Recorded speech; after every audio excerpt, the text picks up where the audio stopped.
चलिए दोस्तों, आज हम देखने वाले हैं इस बैटरी के अंदर आखिरकार होता क्या है। तो वीडियो को अंत तक देखना और चैनल को सब्सक्राइब कर देना, वीडियो को लाइक कर देना, एक कमेंट कर देना।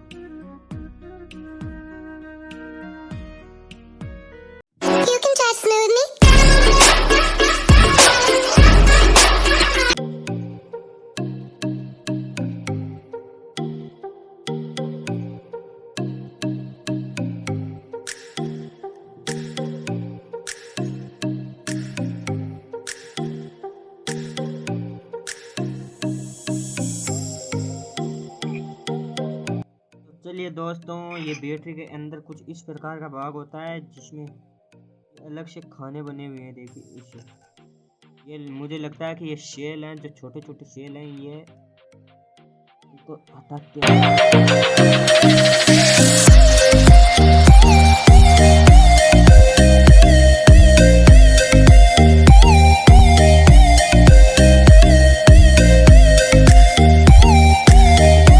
कुछ शेप इस प्रकार है, देखो ये अलग भी हो गया, छोटे छोटे शेल है।